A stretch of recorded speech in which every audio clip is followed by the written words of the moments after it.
ये सरकार बताए कि इन्होंने मशीनें कितनी खरीद करके डॉक्टर्स को दे दी। ठेले पे जा रहा है मरीज, ऑटो में जा रहा है मरीज, बैलगाड़ी में मरीज जा रहा है, आपकी एम्बुलेंस कहां है? ये प्रश्न इससे जुड़ा हुआ है। मरे उन बच्चों का अगर किसी ने मदद की तो समाजवादियों ने मदद की। ये प्रश्न इससे जुड़ा हुआ है। समाजवादी पार्टी की सरकार दुर्भाग्य से इस प्रदेश में 4 बार थी और चारों बार कभी भी इंसेफ्लाइटिस से होने वाली हजारों मौकों पर कोई संवेदना समाजवादी पार्टी की सरकार महोदय जहां इलाज हो रहा है वो अस्पताल किसके बनाए हुए हैं? आप बोल रहे हैं वो इलाज हो रहा है किसके बनाए हुए हैं? आप बोल रहे हैं वो इलाज हो रहा है वो किसके बनाए हुए हैं? आप बोलिए नहीं बोला, अब माननीय मुख्यमंत्री जी बोले सुनिए। जब माननीय नेता यही बात है, बोल रहे थे विपक्ष बोले तो कोई बीच में कोई किसी ने कोई व्यवधान नहीं किया, किसी ने कोई व्यवधान नहीं किया। उत्तर प्रदेश के मुखिया योगी आदित्यनाथ और पूर्व मुख्यमंत्री अखिलेश यादव जब जब विधानसभा में आमने सामने होते हैं तो दोनों के बीच तीखी बहस होती है। अब एक बार फिर से जब पक्ष और विपक्ष विधानसभा में टकराए तो खूब तीखी बहस हुई। पूर्व मुख्यमंत्री और समाजवादी पार्टी के मुखिया अखिलेश यादव ने सूबे की स्वास्थ्य व्यवस्था पर सवाल उठाए। जवाब देते हुए मुख्यमंत्री योगी आदित्यनाथ ने मोर्चा संभाला और अखिलेश यादव पर जबरदस्त पलटवार किया। पहले सुनिए अखिलेश यादव ने क्या कुछ कहा। मशीनें कितनी खरीद करके डॉक्टर्स को दे दी। ठेले पे जा रहा है मरीज, ऑटो में जा रहा है मरीज, बैलगाड़ी में मरीज जा रहा है, आपकी एम्बुलेंस कहां है? और कंधे पे लाश जाना, मोटरसाइकिल पे लाश जाना, ये कहां की तस्वीरें हैं? ये विश्व तस्वीरें देखेगा तो कहां जाएंगे आप? जिस दिन गोंडा की घटना, ये कस्टोडियल डेथ की हुई थी, ये नवाबगंज थाने की जिस दिन घटना हुई है, उसी दिन गोंडा में एक नर्स ने, एक गर्भवती मां जिसने बच्चे को जन्म दिया, बोतल चढ़ रही थी, गलत इंजेक्शन लगा दिया, उस मां की उसी समय जान चली गई। क्या मेडिकल नेग्लिजेंस की वजह से जानें नहीं जा रही? क्या मेडिकल नेग्लिजेंस की वजह से लोगों की किडनियां नहीं खराब हो रही हैं? ये सरकार जो दावा करती है कि झोला छाप जो डॉक्टर हैं, झोला छाप डॉक्टरों की नहीं दवाई चलने देंगे। ये खुद माननीय मंत्री बन गए हैं छापामार मंत्री। इनके छापों का असर क्या है? इनके छापों का असर क्या है? एक बच्चे को, एक मां जो एक गोंडा के अस्पताल में एडमिट थी, जाने कहां से जानवर आया, किसके कारण उसको नोच लिया गया, जिससे जान चली गई।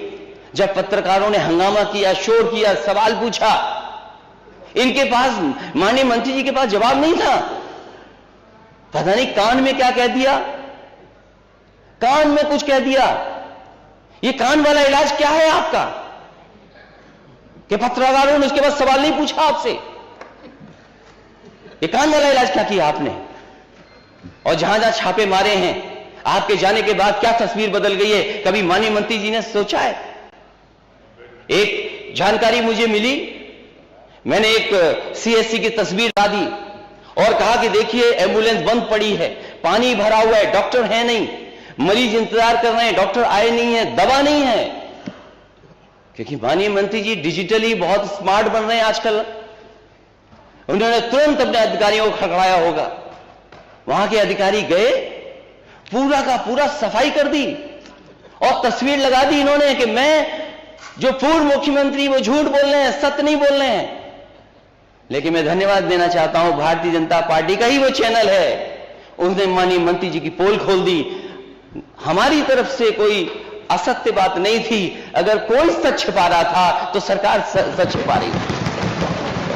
और फिर मैं माननीय मंत्री जी से कहूंगा, जितने काम उस सीएससी में, क्या आपकी सफाई से वहां लिफ्ट चल गई थी क्या? और जो काउंसिल, जो नेशनल मेडिकल काउंसिल है, उसके मानक हैं, उसका एक अपना प्रोसीजर है। ये सरकार दावा कर रही है कि हमने मेडिकल कॉलेज बहुत बना दिए।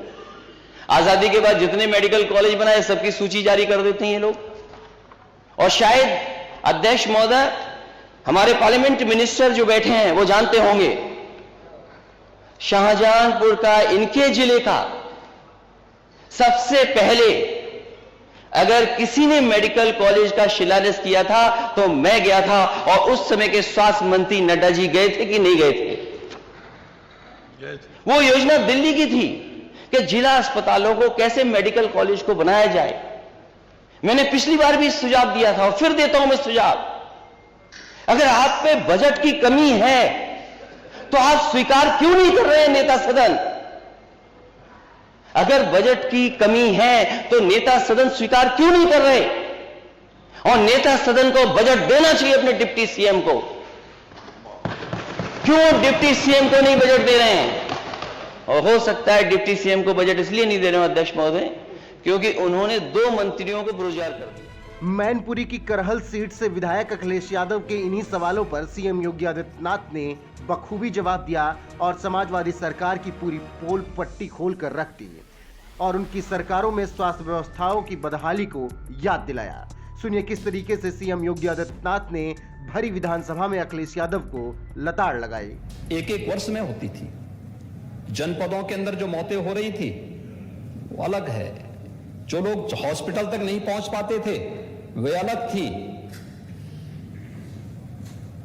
डबल इंजन की सरकार का ही प्रभाव है और संयुक्त कार्यवाही का ही परिणाम है। इंसेफ्लाइटिस आज 0 तक पहुंच रही। इंसेफ्लाइटिस से होने वाली मौत 0 पर पहुंची है। अभी मैं गोरखपुर के दौरे पे था, स्वास्थ्य विभाग के साथ एक बैठक मेरी हो रही थी। इंसेफ्लाइटिस के केवल 40 मामले इस वर्ष वहां पर अब तक आए हैं। 40 में से 33 एक्यूट इंसेफ्लाइटिस के और 7 जापानी इंसेफ्लाइटिस के। मौत 0 है। ये गोरखपुर जनपद की बात कर रहा हूं मैं। गोरखपुर, ऐसे ही कुशीनगर, देवरिया, महाराजगंज, हमारे माता प्रसाद पांडे जी पूर्व अध्यक्ष जी का जनपद सिद्धार्थनगर या संत कबीर नगर, बस्ती, इधर देवीपाटन कमिश्नरी के जनपद, इन सभी जनपदों में बड़े पैमाने पर मौतें होती थी। लेकिन समाजवादी पार्टी सरकार एक भी बार अपनी संवेदना व्यक्त करने के लिए उन क्षेत्रों में उन मरीजों को मिलने तक कोई नहीं गया, क्योंकि फुर्सत ही नहीं थी। क्योंकि जो मरने वाले बच्चे थे, ये विषय उससे जुड़ा हुआ है, ये प्रश्न इससे जुड़ा हुआ है। मरे उन बच्चों का अगर किसी ने मदद की तो समाजवादियों ने मदद की। ये प्रश्न इससे जुड़ा हुआ है। समाजवादी पार्टी की सरकार दुर्भाग्य से इस प्रदेश में 4 बार थी और चारों बार कभी भी इंसेफ्लाइटिस से होने वाली हजारों मौतों पर कोई संवेदना समाजवादी पार्टी की सरकार महोदय, यहाँ इलाज हो रहा है वो किसके बनाए हुए हैं? आप बोल रहे थे, इलाज किसके बनाए हुए हैं? आप बोल रहे थे कि वो इलाज हो रहा है वो किसके बनाए हुए हैं? सुनिए पे आप बोल रहे थे, कोई नहीं बोला। अब माननीय मुख्यमंत्री जी बोले, सुनिए। जब माननीय नेता यही बात है, बोल रहे थे, विपक्ष बोल रहे थे, कोई बीच में कोई किसी ने कोई व्यवधान नहीं किया। किसी ने कोई व्यवधान नहीं किया, नहीं कोई व्यवधान नहीं किया था। नेता सदन बोल रहे हैं, आप उसको सुनिए। आपने कोई प्रयास नहीं हुए। ये लोग दूसरों को उपदेश देते हैं। सच्चाई क्या थी? 2017 में, उससे 5 वर्ष पहले तो समाजवादी पार्टी की सरकार 2012 से 2017 तक थी। प्रदेश के सभी प्राथमिक स्वास्थ्य केंद्र बंद कर दिए गए थे। कोई डॉक्टर नहीं था, कोई डॉक्टर नहीं था। ज्यादातर सीएससी बंद के कगार पर थे। सुनिए नहीं, और यही नहीं, जनपद और जिला चिकित्सालयों की स्थिति भी कितनी दयनीय थी, जर्जर स्थिति थी। और आज मैं कह सकता हूं 108 एम्बुलेंस के रिस्पांस टाइम को इस सरकार ने और अच्छा करने का प्रयास किया है, उसमें सुधार हुआ है। आज सरकार के प्रयासों के परिणाम स्वरूप प्रदेश में 1 डिस्ट्रिक्ट 1 मेडिकल कॉलेज की तरफ हम लोग बढ़ रहे हैं। आज मैं कह सकता हूं उत्तर प्रदेश के अंदर डबल इंजन की सरकार का ही प्रभाव है और संयुक्त कार्यवाही का ही परिणाम है कि आज प्रदेश के 59 जनपदों 59 जनपदों में एक मेडिकल कॉलेज या तो बन चुका है या बनने की ओर अग्रसर है, उस पर कार्रवाई चल रही है। जो शेष 16 जनपद हैं, उन पर भी इस कार्रवाई को सरकार आगे बढ़ाने का कार्य कर रही है। मेडिकल कॉलेज से उनको परहेज है, हॉस्पिटल की सुविधा से उन्हें परहेज है। और तो और कोरोना महामारी के दौरान पता नहीं नेता प्रतिपक्ष कहां गए थे, मुझे तो लगता है किसी ने, हम लोगों ने तो कभी नहीं देखा उनको बाहर निकलते हुए। 3-4 चरणों में दुर्भाग्य से इंसेफ्लाइटिस आई थी और उन 4 चरणों में हमें तो आशंका थी कि ऐसा ना हो कि कोरोना कालखंड में 5वें चरण की वो आ जाए तो फिर इनका क्या हाल होगा। लेकिन ईश्वर की कृपा थी कि कोरोना हम लोगों ने नियंत्रित करने में सफलता प्राप्त की। अब देखिए कौन देख रहा है, वैक्सीन को हम लोगों ने फ्री भी की है, फ्री वैक्सीन है। नहीं, मैं क्या कह रहा हूं ना, हम लोगों ने तो वैक्सीन ली है, नेता लोगों ने वैक्सीन ली, पावर होगी, हम लोगों ने वैक्सीन ली है। लेकिन वैक्सीन में भारत के पहली बार हुआ है, समाजवादी पार्टी की पहली सरकार 89 में आई थी और अब भारतीय जनता पार्टी के सहयोग से बनी थी। यह भी सच है। भारतीय जनता पार्टी ने उस सरकार को, जनता दल की सरकार को सपोर्ट किया था। सच स्वीकार करो, सच स्वीकार करो। जय हो गया। अरे ठीक है, अरे रघुदास जी 89 से आपने देखा होगा समाजवादी पार्टी को 4 बार, ठीक है नाम पहले कुछ रहा होगा, लीडर वही थे ना, नेता वही थे, और इनको 4 बार प्रदेश में शासन में रहने का अवसर प्राप्त हुआ।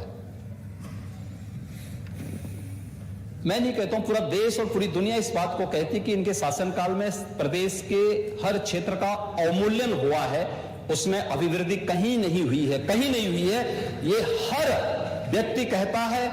और मैं इस बात को फिर कह सकता हूं कि स्वास्थ्य सेवाओं का हो या प्रदेश की शिक्षा व्यवस्था का, जितनी क्षति और जितना नुकसान इन तथाकथित समाजवादियों ने की है, उतना प्रदेश में कभी नहीं हुआ।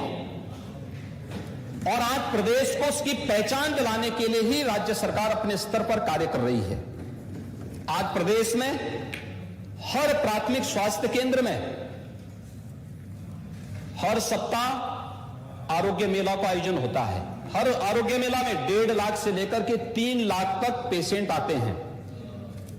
आयुष्मान भारत की योजना या मुख्यमंत्री जन आरोग्य योजना हर गरीब को 5 लाख रुपए की सालाना स्वास्थ्य बीमा का कवर, यह भी डबल इंजन की सरकार प्रदेशवासियों को उपलब्ध करवा रही है।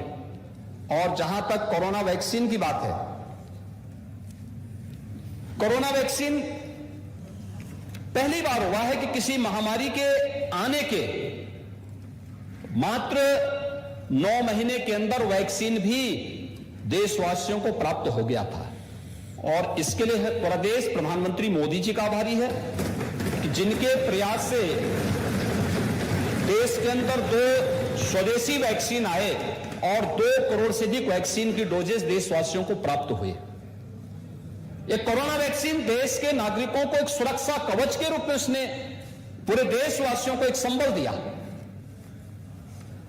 आज कोरोना वैक्सीन के नाते कोरोना जैसी महामारी को नियंत्रण करने में काफी हद तक सफलता प्राप्त हुई।